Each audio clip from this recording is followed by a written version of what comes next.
Start. গুলাম খা, জাহাপনা, এখন আমরা নিশ্চিন্ত। জাহাপনা, আমি একটি কথা বলতে চাচ্ছিলাম জাহাপনা, আমি যে বলতে পারছি না জাহাপনা। আমি তোমাকে অভয় দিলাম, তুমি নির্ভয় খুলে বলতে পারো। সেই আলিগড়ের যুদ্ধের সময় কথা দিয়েছিলেন সেই যুদ্ধে জয় হতে পারলে শাহজাদি মালাকে। বলিনি, তা আমার মনে আছে। শাহজাদি মালাক, জি আব্বা হুজুর। আমি আসন্ন আলীনগর যুদ্ধের সময় কথা দিয়েছিলাম গুলাম খাকে, আমি যদি ওই যুদ্ধে জয়ী হতে পারি তাহলে গুলাম খার হাতে আমি তোমাকে তুলে দেব। এতে তোমার কি মত? আব্বা হুজুর, বলো আব্বা হুজুর, বলো। আমার যে বিয়ে হয়ে গেছে। বিয়ে হয়ে গেছে কার সঙ্গে? কোন রাজ্যের যুবরাজ?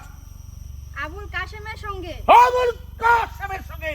যে বড়দের বাচ্চাটাকে আমি রাস্তা হতে কুড়িয়ে এনেছি তার সঙ্গে?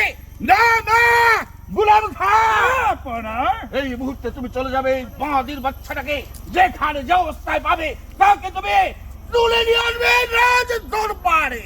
কেন জাহাপনা? আমি যে অবস্থায় যে অবস্থানে পাই সেই আদি বাচ্চা আবু কাসেমটাকে ধরে এনে চুলের মুঠে ধরে রাজপ্রাসাদে আমার নিজ হাতে আমার হাতের হাতিয়ারটা বসিয়ে দেবো তার কলিজায়।